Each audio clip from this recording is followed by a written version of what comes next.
All right, I'll call this meeting to order. It is 7 o'clock, Monday, October 7th, 2024. I'll read the land acknowledgement. The city of Thorold is situated on treaty land. The land is steeped in rich history of the First Nations, such as the Hattawanarak, the Haudenosaunee, and the Anishinaabe, including Mississaugas of the First Nation. There are many First Nations, Métis, and Inuit people from across Turtle Island that live and work in Niagara today. The city of Thorold stands with all Indigenous people, past, present, and promoting this wise stewardship on which the lands we live. Are there any declarations of interest in the meeting? I see none. So can I get a mover and a seconder to adopt the agenda? Moved by Joe and seconded by Bob. All those in favor? Opposed? Carried. Okay, so adoption of the minutes. Can I get a mover and a seconder to adopt the minutes? Councillor Sentens and Jeff. All those in favor? Opposed? And carried. Okay. So we have some correspondence. At the meeting on September 10th, 2024, Council approved Dave Cribbs and Megan Wright to the committee. Justin, I'll turn this to you. For an additional correspondence, I have PWCS 27-2024, which was the 2024 tree planting program.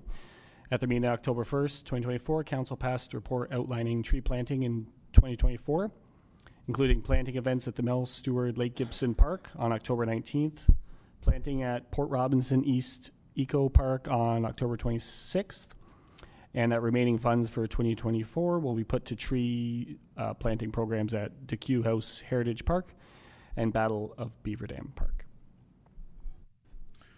Thanks. So we'll move in, unless there's any questions regarding the trees, the tree planting. Comments? No? Okay.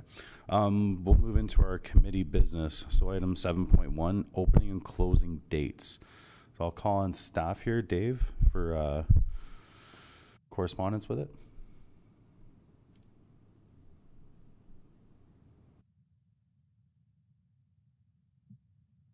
Hi, good evening, everyone. Sorry, I was having trouble unmuting my microphone. No problem. Yeah, through you, Mr. Chair. We'll be closing the bathrooms for the season and our splash pads October 15th. So that's the day after Thanksgiving. All the irrigation will be closed, same date. Bathrooms, everything will be winterized on that date, on or around that date, with the exception of the Port Robinson bathroom. There was an agreement to keep that bathroom open as long as the ferry was in service. So that one will remain until October 31st, remain open. So, thank you. Thanks. Does that opening closing include like the soccer fields and baseball diamonds as well, or is that just the splash pads? Yeah. Through you to the chair. We still do have some user groups practicing soccer. They're doing some tryouts. The high school football team is still, I believe they're going to playoffs for football. So okay. We will keep that park opened. We would like to do our winter maintenance or our fall maintenance on these parks, cutting lips, aerating, rolling, seeding, overseeding, fertilizing, things like that. We'll schedule them as the parks are not in use, no longer in use anymore. Okay. Thanks, Dave. Item 7.2, we have our public outdoor washrooms, but I believe Dave just addressed that. It was brought up with committee member Cheryl, but I don't see Cheryl online today unless I don't see her on my screen. She is online. Oh, Cheryl, you are online. Hi, Cheryl. I'm here, just having some supper, sorry. No problem. So was there any... Yep, go right ahead. Go ahead. Yep, the mic's yours. No, go ahead, I'm sorry. The mic's yours, Cheryl. So this was item 7.2 is the public outdoor washrooms that you had as an item that you wanted to speak to. Maybe just ask Dave a couple of questions, I think. Absolutely, thank you. No problem. Just as a user of the trails year round, I know that it's hard to have the washrooms open because there's no heating in a lot of the washrooms. Has anybody ever talked about putting porta potties that are able to be out 12 months out of the year in some of our park facilities? Through the chair to Ms. Gordon, we've never really discussed the option of keeping porta potties out that long. Along the trail is difficult. It's the last sort of entity to be plowed in the city. We focus on the roads, the in-town sidewalks, and then out-of-town trails and things like that. To keep them open, they have to be serviced. So that means a truck needs to gain access to the trails to service those washrooms. So it poses a bit of a challenge. Unfortunately, we don't have the means to keep them out at this moment. There used to be a porta potty in Melswar Park. And other municipalities that I've enjoyed their trail system, even in the northern climates where it's quite a bit more severe than here, they've got some pretty nice porta potties out there now. So it could be located closer to parking lots or, like you say, other areas that do get plowed in the winter. Yep. Through you, Mr. Chair, that's absolutely something we can consider in the 2025 budget for sure. Thank you. Thanks, Cheryl. Any other comments, questions regarding any of the outdoor washroom facilities within the parks? Because as Dave mentioned, they will all be closing as of sort of next week.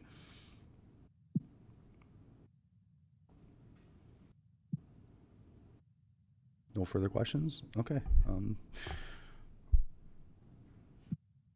So we'll jump into section 8, which is our roundtable discussion. And again, I'll leave the floor open to anyone who has anything they wanted to discuss.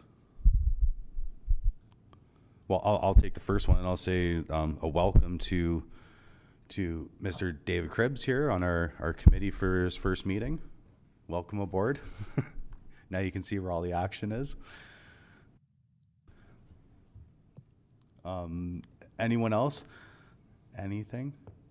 I guess for the record, because we did say it, we were talking off the record prior to the meeting, just the Thorold Arena, we do have it. The user groups are in there. We're using it. We used it for off-ice training last week for my son's hockey team. We did a shooting clinic.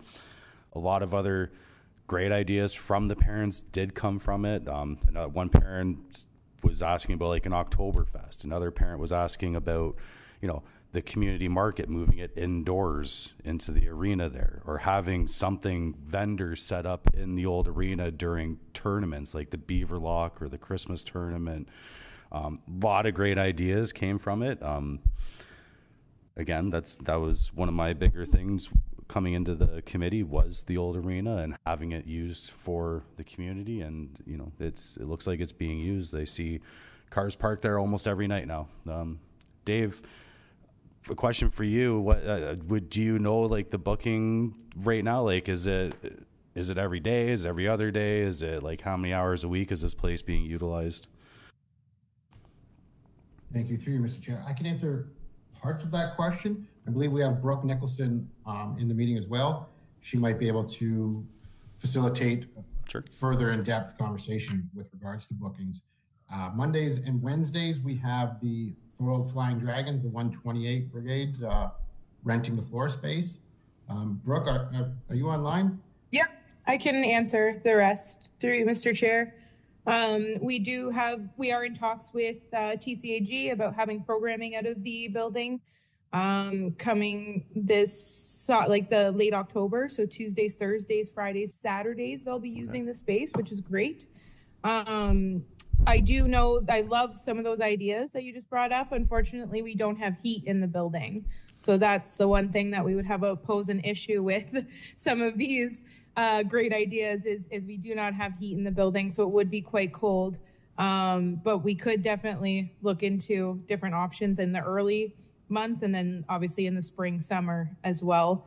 when it is a little warmer in there. I know though it is going to get colder as November or December hits probably. So we are in talks with TCAG as well as cadets about that and what we're going to do to work with them to work around that. TCAG has thought about heaters or portable heaters, things like that. But we're still in those discussions. I think other than that, yeah, we're using it as like a one-off rental if people want to use it, right? So we've had some hockey teams in there. I've had some inquiries about having some meetings in there, but we are encouraging people to use our committee room as well in the Doherty Arena. So that is kind of the update on James White right now. Perfect. Thank you. Well, I can tell you firsthand, it is very hot in there right now. So yes, we were in there and kids were, the kids came in sweaters and jogging pants and left in t-shirts and shorts and sweaty heads and red faces. So it was very much so not very cold. And I mean, I guess it's all weather dependent, right? Just depending on how the weather goes here.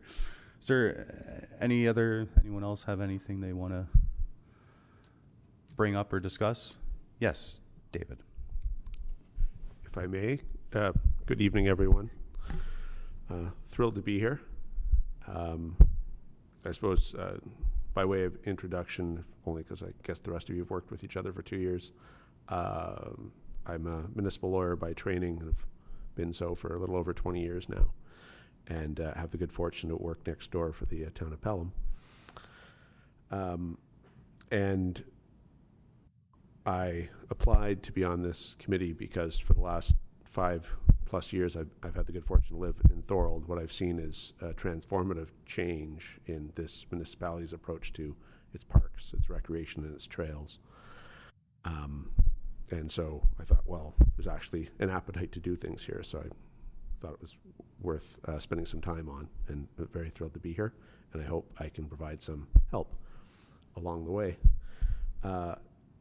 Having said all of that, I think it would be useful to know, and I don't know what process will get us somewhere, but the Thorold Fonthill Spur, which is a trail that runs roughly northeast-southwest, well, sort of on an angle, if you will, and crosses the border of the two, is identified in the City of Thorold's Parks, Trails, and Recreation Master Plan as a future trail. And last week, the Rotary Club of Fonthill came to Pelham Town Council and suggested that's creating the trail and upgrading that trail was going to be a project they wanted to take on, and that the equivalent club here for the City of Thorold was going to come to Thorold Council at some point and suggest the same thing. So we, putting on my day hat for a second, there's a community group that wants to help the neighboring municipality augment its trail, which connects into the town of Pelham's trails, and that's a considerable network there. And I am informed and verily believe that the Rotary Club that serves the City of Thorold, it had a peculiar name, and I don't recall that offhand, but probably most of you know. In any event, I think they have some interest in also sort of partnering that. And so I'm going to read all I can about this Thorold Fonthill Spur. I'm not originally from Niagara, and I've had 5 years to sort of figure things out. So I have a semi-idea at this point in time. But I just thought I'd flag that for you because the municipality next door has a third-party community group that really is interested in moving forward on that trail, and that has the opportunity for residents in Pelham to be able to access ultimately Thorold's trail system, and for the residents of Thorold to be able to ultimately access in a safe way instead of crossing Highway 20, which is really the only other good sort of, or at best Port Robinson Road, which is where the traffic is going up exponentially, in a safe way, access each other's trail systems. And I can't think of a much better example of intermunicipal cooperation. So that wasn't a thing when I applied for this some weeks. It's just happy coincidence. Yeah. But that is a thing that happened last week. And speaking on behalf of people who work at that town hall, we haven't exactly, it was part of a budget presentation asking for funds and municipal support, and I suspect that's going to trickle its way through in a positive way. So I just bring that as a piece of goodwill information and some excitement. The nice thing is it's already been identified in this municipality's master plan as something that should be done at some point in time in the future. And if I have some capacity to help both Pelham and Thorold move forward into having a trail, most of that trail I understand is in the city of Thorold and not very well developed, and a minority of it's in the town of Pelham. But regardless of the percentages, it takes two to get it to connect. And with that, I'll actually prove I can stop talking. And thank you for your time. No problem. Thanks, David. And welcome to the committee from everyone. Councillor Sentence, I see you with your hand there. Yeah, thank you, Mr. Chair. Through you, welcome to the committee. And was it Bruce Timms that presented at the council meeting? Do you know? No, it was not. It was Frank Adamson, who was the president. I think he's now past president, is I think his title at the moment. Okay. I've been in contact with Bruce a bunch, and a bunch previous, but not recently. But he's spearheading this thing too, and he sent me the maps, and we have everything. So it is on the radar to get going. It would be a great idea. So I look forward to it if they're coming, but it is definitely on our radar as well. So hopefully this comes through. Thank you. Thanks, John. Anyone else? Any discussion pieces, questions, comments? No? Justin? I have a different topic, unless Sure. we're done with this topic. Yeah, go for it.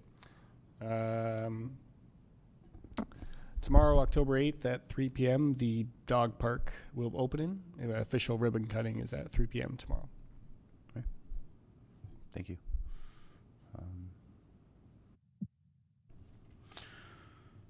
Okay. Being there's no further discussions, we'll give everyone some of their time back for the night. And the next meeting will be held on November 4th, 2024. And being there's no further business, this meeting is adjourned at 7:17 p.m. Thank you. Good night, Good night, everyone.